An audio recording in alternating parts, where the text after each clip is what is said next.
আল্লাহ নবী আবু যার গিফারিকে বলছেন, হে আবু যার, আল্লাহর কোরআনের একটি আয়াত শিক্ষা করো।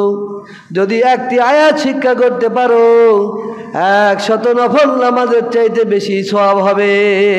সুবহানাল্লাহ। আপনাদের মুসল্লি কেউ আছে 100 টাকার নামাজ একবারে ধরছেন পড়ছেন? আছে কেউ? ইবাদতের আগে জানতে হবে, জানা আগে মানা পড়ে।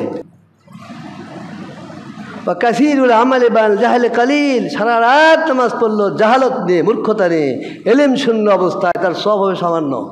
বুঝতে হবে, কথাগুলো শুনতে খারাপ লাগে, কিন্তু হক কথা এগুলি।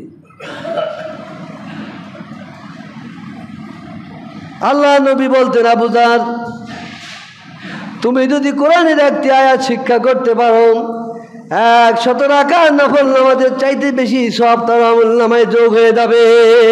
সুবহানাল্লাহ। আমি যে আয়াতটি আপনাদের সামনে নিয়ে আসছি, এটা হলো সূরাতু আল ইমরান মাদানিয়াতুন ওয়া হিয়া মিয়াতান আয়া। মদিনায় অবতীর্ণ সূরা আল ইমরান 200টি আয়াত বিশিষ্ট। ইমরান হলো মুসা আলাইহিস সালামের বাবার নাম, আর ঈসা আলাইহিস সালামের নানার নাম।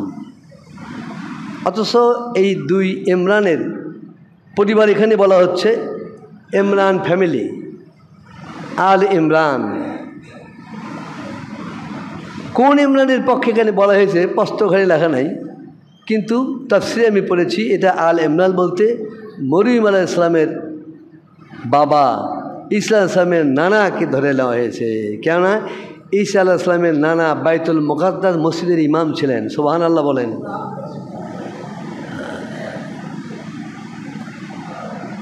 আয়াতটি হলো আউযু বিল্লাহি মিনাশ শাইতানির রাজিম বিসমিল্লাহির রাহমানির রাহিম কুল ইন কুনতুম তুহিব্বুনাল্লাহা ফাত্তাবিউনি ইউহিব্বুকুমুল্লাহ ওয়া ইয়াগফির লাকুম যুনুবাকুম ওয়াল্লাহু গফুরুর রহিম। আল্লাহু আকবার বলুন। সম্মানিত উপস্থিতি, এই সূরাটির সিরিয়াল নাম্বার হলো 3/89। আপনারা কোরআন শরীফে দেখতে পাবেন 3 নম্বর সূরা, কিন্তু আমি তাফসীরে বলেছি নাজিল হয়েছে কোরআন শরীফ যেভাবে, কোন সূরা 1 নম্বর, কোন সূরা 2 নম্বর, কোনটা 3 নম্বর, এভাবে এই সূরার নাজিলের সিরিয়াল নম্বর 89। 86 নম্বর পর্যন্ত মক্কাতে নাজিল হয়েছিল, 87, 88, 89। 88 নম্বর সূরা হলো এর আগের সূরা আনফাল, আর আনফালের পরই হলো এই সূরা আল ইমরান, আর 90 নম্বর হলো সূরাতু আল আহজাব। অনেক দূরে আছে আহজাব। খুব সম্ভব এই সূরাটি অবতীর্ণ হয়েছিল বদর যুদ্ধের পরে, উহুদের আগে আগে। তবে সকল আয়াত একযোগে নাজিল হয়নি। আপনারা জানেন বিভিন্ন সময়ে বিভিন্ন জায়গায় বিভিন্ন আয়াত নাজিল হয়েছে অল্প অল্প করে। এই জন্য কোরআনের নাম হলো মুনাজ্জাল, যা আস্তে আস্তে নাজিল করা হয়েছে। আর তাওরাত, জুবার, ইনজিল ওই কিতাবগুলোর নাম হলো মুনজাল, যা একবারে নাজিল করা হয়েছে। এই জন্য মক্কার লোকেরা বলতো, তো মোহাম্মদ তোমার ওপরে কোরআন আসে, আগের নবীর ওপরে গোড়াল পুস্তক একবারে আছে, তোমার লিখতে নেন আসে গায়ে একবারে, আল্লাহ কত গোড়াল দিয়ে দিও।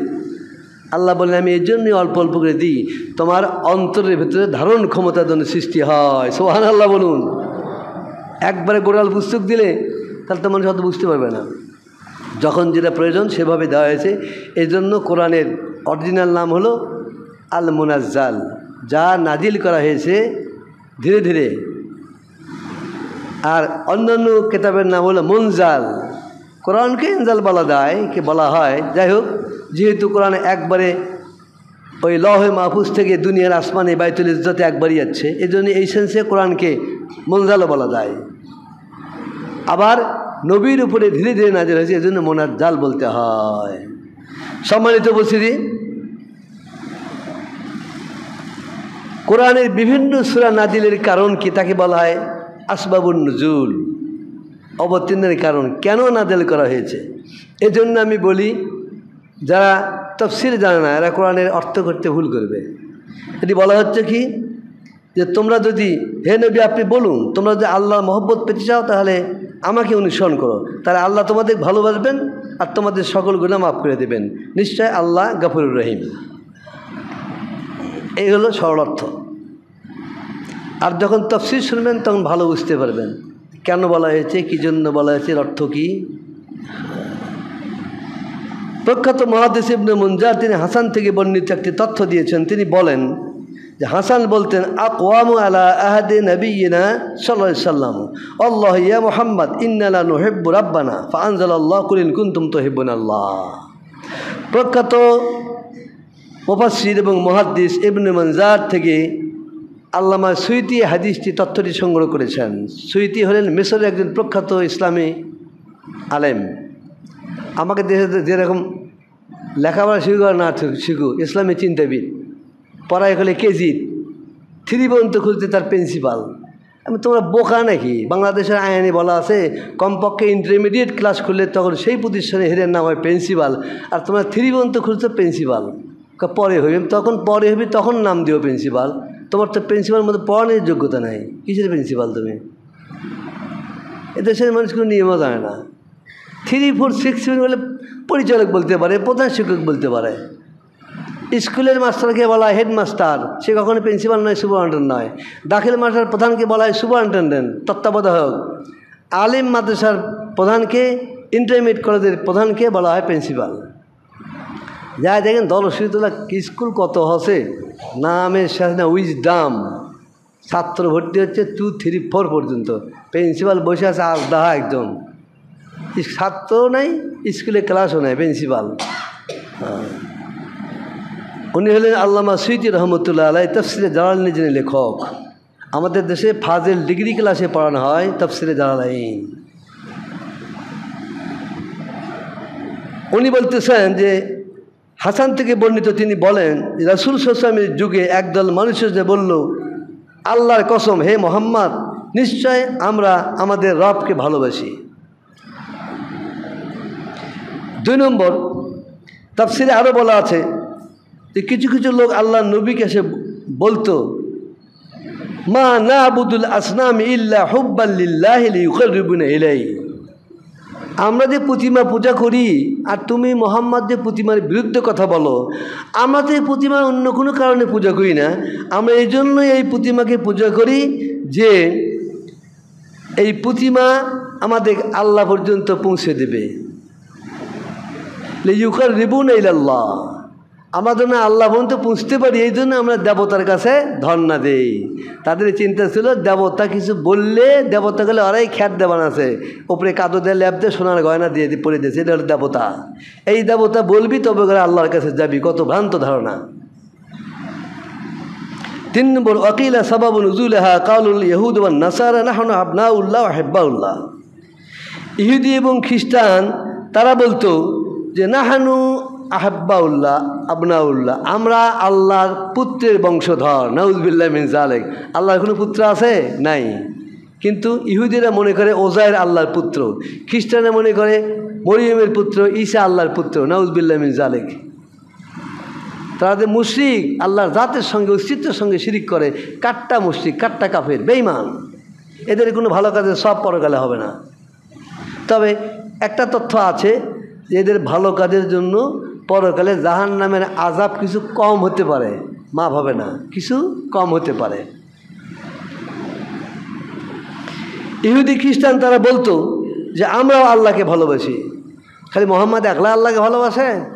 আমরা তো আল্লাহর পুত্রের বংশধর, ওজায়ের বংশধর, ইহুদিরা বলতো।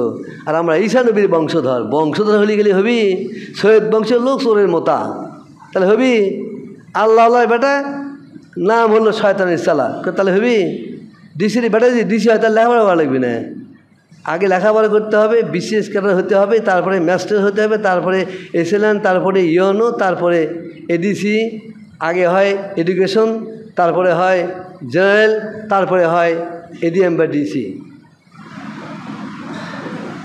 ওরা বলতো যে আমরা আল্লাহর পুত্রের বংশধর, সন্তানের বংশধর। নাউযুবিল্লাহি মিন যালিক। 5 নম্বর আকিলা সাবাবু নুজুলিহা আন্না নবী সাল্লাল্লাহু আলাইহি ওয়াসাল্লাম দাখালাল কাবাতা ফাওয়াদাদাল কুফারা ইয়ালাকুনা আলাল আসনাম। অন্য বর্ণনায় বলা আছে রাসূল সাল্লাল্লাহু আলাইহি ওয়াসাল্লাম মক্কার ঘরে ঢুকে দেখে যে কাফের মুশরিকেরা তারা ওই প্রতিমাকে শ্রদ্ধা জানাচ্ছে। তখন রাসূল সাল্লাল্লাহু আলাইহি ওয়াসাল্লাম বললেন, মা হাদিহি মিল্লাতি ইব্রাহিম আল্লাতী তাদউনাহা, তোমরা যে বলো যে আমরা ইব্রাহিমের মিল্লাতের উপরে আসি, ইব্রাহিমের ধর্মের উপরে আসি, ইব্রাহিমের দিনের উপরে আসি, ইব্রাহিম কি এভাবে প্রতিমার গায়ে শ্রদ্ধা জানাতো, প্রতিমার পূজা করত? কলু, তখন তারা বলেছিল, মা না'বুদুহুম ইল্লা লিয়ুকাররিবুনা ইলাল্লাহি যুলফা। তখন তারা বলেছিল যে মোহাম্মদ, আমরা এই প্রতিমাগুলো এই জন্য দেবতা হিসেবে মানি যে এদের মাধ্যমে আমরা আল্লাহকে সহজে পেয়ে যাব, কাম করা লাগবে না, কিছু মুড়িদ আছে খালি পিসায় মুড়ি ধুলে আল্লাহ পেয়ে দেবে, নামাজ নাই রোজা নাই জিকির করিচ্ছে, নামাজ না পড়ে কিছু জিকির করে তারপরে সব হবে না। আমি জোর গলায় বলে দিচ্ছি, একটাও সব পাবেন না। নামাজ হলো ফরজ, আর ওগুলি নামাজকেই বলা হয়েছে শ্রেষ্ঠ জিকির, বলা জিকরুল্লাহ আকবার। নামাজ হলে শ্রেষ্ঠ জিকির, নামাজ না পড়ে পীর সাহেব যে জিকির করবে আর কোনদিন সব নসিব হবে না, কোনো জলমেও না। যে পীর সাহেব কয়তে ভুয়া পীর, যে পীর সাহেব বলে যে নামাজ পড়ো না পড়ো বাবা আমার কাছে জিকিরে হাজিরা, ও ভুয়া, আর কাছে মুড়ি ধোয়া নাজায়েজ, ভণ্ড। সাহাবাদের যুগে তারা বলতেন যে আমরা কোনো মানুষকে মুসলমান এবং কাফের এভাবেই বুঝতাম, নামাজ পড়ছে কি ত্যাগ করছে, পড়লে সে মুসলিম, না পড়লে সে কাফের। আর আপনি ভাবছেন যে নামাজ বলুন হুজুরের দরবারত যায়, হুজুরই বেহেশত লিয়ে, হুজুরই যায় কিনা বেহেশত ছেড়ে আগে চিন্তা করে দেখেন, তা আপনারটা পড়ে লিয়েন আগে হুজুরি কি যায় কিনা। প্রখ্যাত স্বপ্ন বিশারদ ইবনে সিরিন এবং তাবি এবং প্রখ্যাত মুহাদ্দিস, তিনি বলতেন, ইন্না হাযা ইলমুদ্দিন ফানজুর আম্মান তাখুযু দীনাকুম। খুব সম্ভব হাদিসটি মুসলিম শরীফে আছে, মিশকাতেও আছে, মিশকাতে তো আমি পড়াইছি, ভালোভাবে খেয়াল আছে। নিশ্চয় এই এলিম হইতেছে তোমার দিন জীবন ব্যবস্থা, তুমি কার কাছে বয়াত হয়ে কার কাছে শিক্ষা করে এলিম শিখতেছ তাকে আগে দেখো সে এলিম শিক্ষা দেওয়ার যোগ্যতা আছে কি না। ঘুষ খেয়ে মাস্টার নিয়োগ দিলাম, ও কী পড়াবে? ছেলে প্রিন্সিপাল ঘুষ খেয়ে নিয়োগ দিয়েছে, একটাও এখন মাদ্রাসা যাওয়া পাচ্ছে না, কলেজ যাওয়া পাচ্ছে না। ছাত্ররা এসে আর বৈষম্য বিরোধী আন্দোলনকারীরা এসে ওকে দাবার দিচ্ছে। এরকম দাবার যদি আগে থেকে দিত তাহলে কিছুদিন বাঁচত হেডমাস্টার প্রিন্সিপালরা। আগে দাবার দরকার আছে না, যত ঘুষ খাও তত সব, ঘুষ খাও আমাকে দাও, যাক পড়াতে গেলেও পড়া হয় না না হোক, এই ছিল শিক্ষক নিয়োগের নীতি। তবে বিগত সরকার এটা নিয়ম করেছিল যে এনটিআরসি পরীক্ষা করে নির্বাচিত হওয়ার পরকে তারপর তাকে চাকরি দেওয়া হবে। এটা একটা খুব ভালো কাজ। এই কাজের কারণে এখন প্রায় 1,30,35,000 লোক চাকরি পেয়েছে বিনা টাকায়, মেধাভিত্তিক। তাদের সিরিয়াল নাম্বার হয়েছে, তাদের পজিশন নির্ধারণ করা হয়েছে, চয়েস দিয়েছে, তারপর সিলেক্টেড হয়েছে, কারো পয়সা লাগেনি। যারা কয় গেছে হয়তো এনটিএসে কোনো পেউনের কাছে ঝাঁট দেয়, টাকা দিয়ে দাও আমি করে দেবো চাকরি, টাকা লিয়ে থসে, চাকরি পেলে টাকা খেয়ে ফেলে দিল, না হলে আমি তো টাকা দিয়েছিলাম ভাই ছাড়ক, আচ্ছা ঠিক আছে আপনাকে নিয়ে দিচ্ছি। এরকম তো 5টা কেস নেয়, 5-10 50,000 টাকা লেছে, ফেরত দিতে দিল 40,000 বা 20,000, আরগুলো খেয়ে ফেলে দিল। কিন্তু এনটিএসে কোনো পয়সা লাগে না, এমনিতে চাকরি হয়, বহু লোক চাকরি পাইছে। আমাদের এক হুজুর ছিল, ওসমান গনি হুজুর, আহলে হাদিসের খুব বড় আলেম, আরবি ব্যাকরণের জাহাজ ছিলেন উনি। মোহাম্মদ আলী হুজুরও তাই। উনি বলতেন যে কে কয় আলেমেরা ঘুষ খায় না, ঘুষ পায় না, পাইলে আরাও খেত। হ্যাঁ, আমি ভাবলাম যে ঠিকই তো পারে, হুজুর ঠিকই পড়াছে।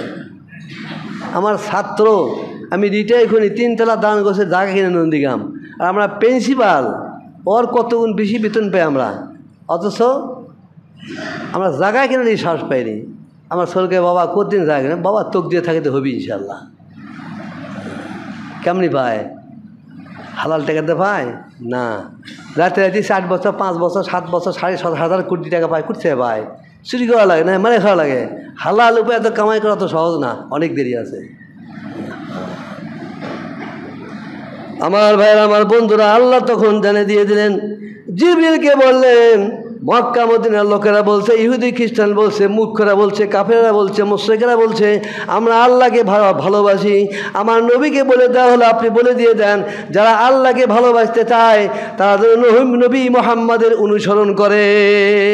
সুবহানাল্লাহ।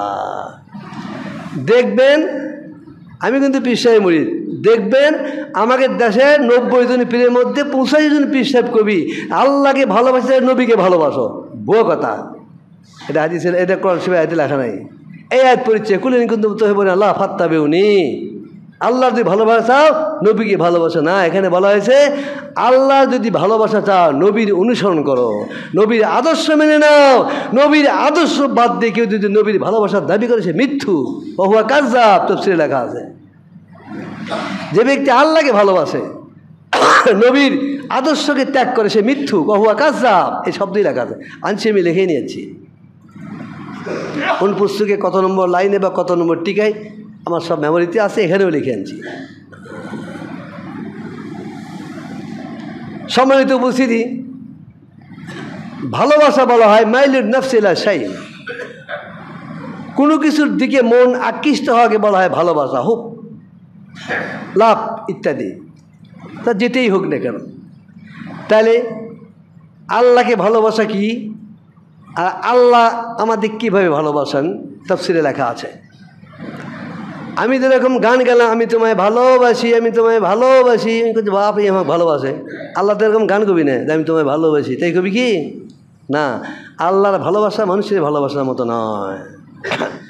তাহলে মানুষ যদি আল্লাহকে ভালোবাসে কীভাবে ভালোবাসতে হবে, গান গেয়ে না আমি তোমায় ভালোবাসি এই করলাম, তাহলেই আল্লাহকে ভালোবাসা হলো না।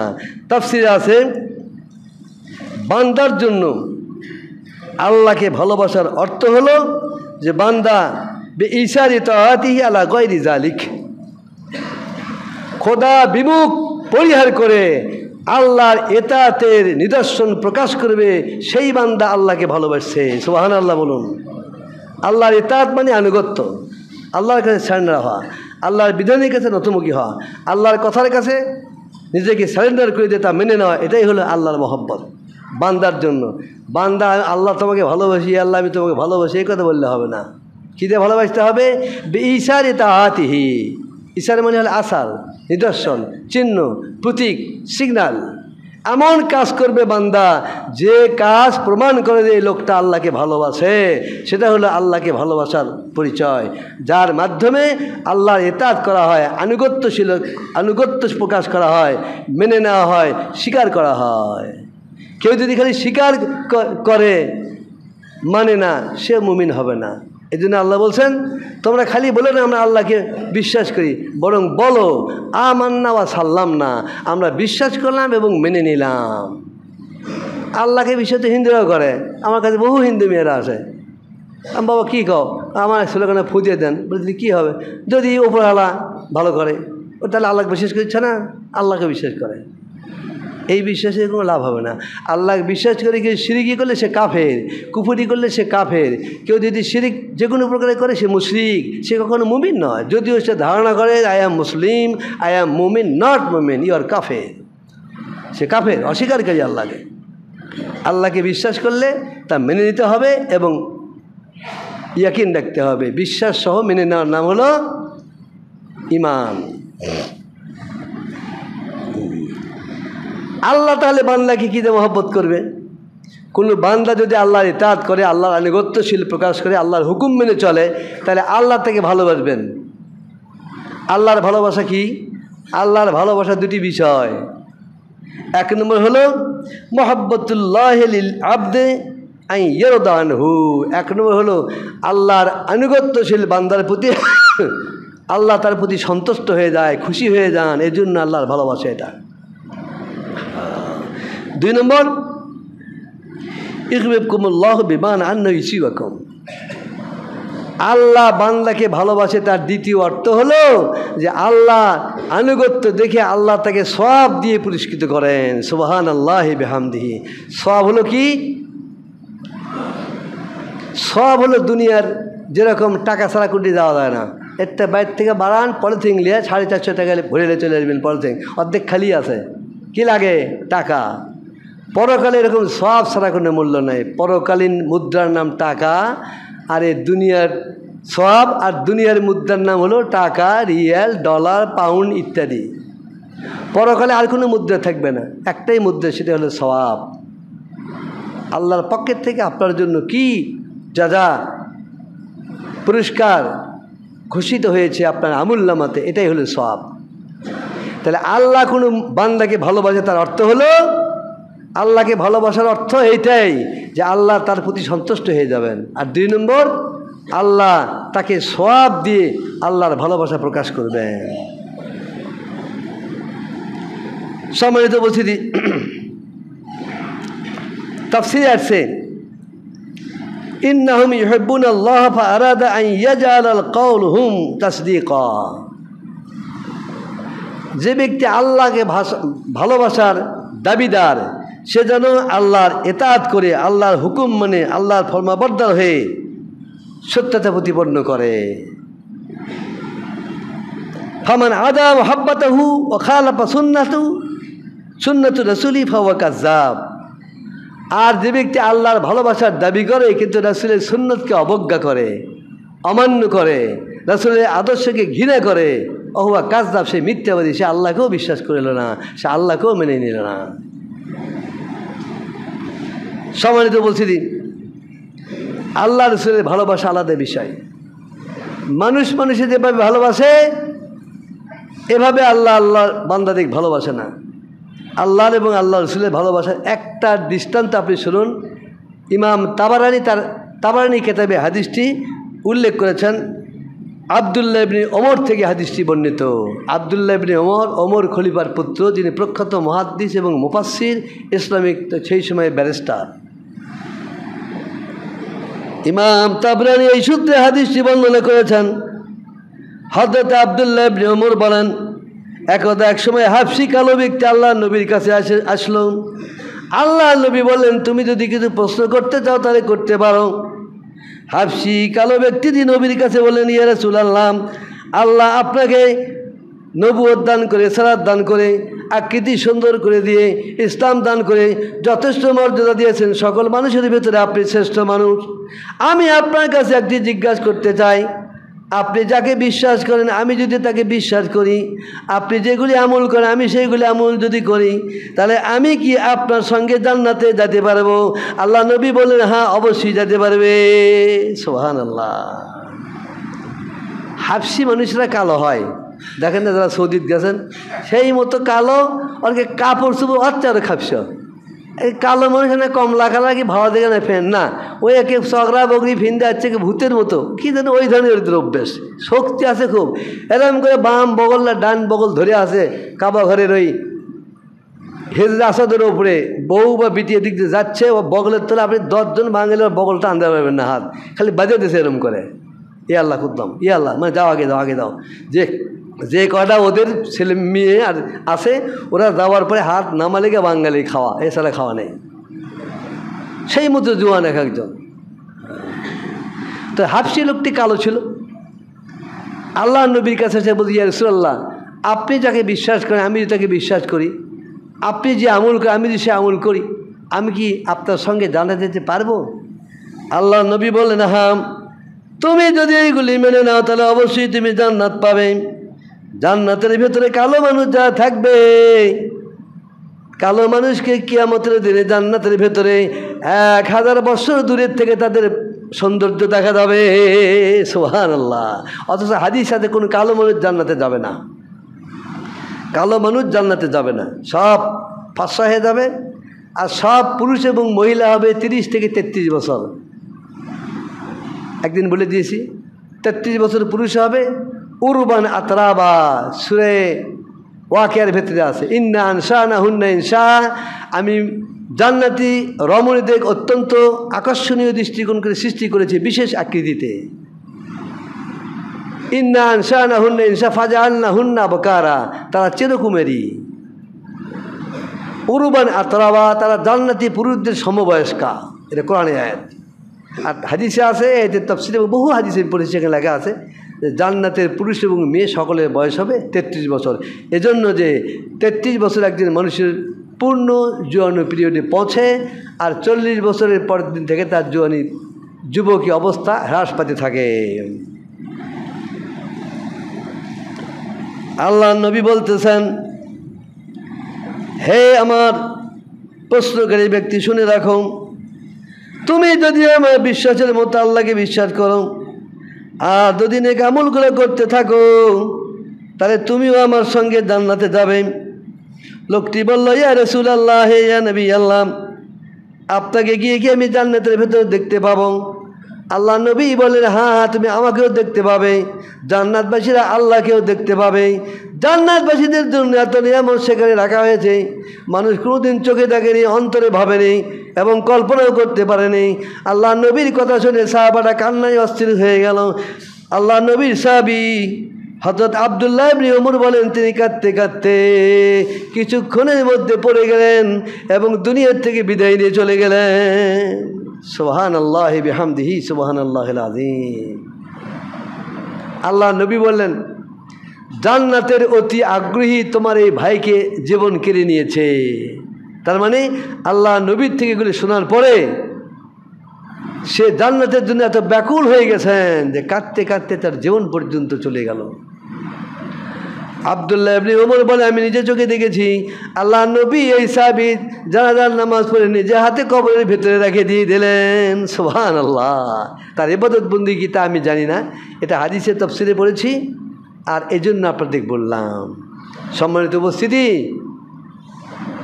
যারা সত্যি আল্লাহর মহব্বত রাখেন, আল্লাহ রসুলের মহব্বত রাখেন, তাদের কাজ হলো আল্লাহর ইতাআত করা, নবীর ইতাআত করা। আল্লাহ রসুলের ইতাআত বহির্ভূত কোনো ব্যক্তি আল্লাহ নবীকে ভালোবাসে কথা বলাটা মিথ্যাবাদীর পরিচয়।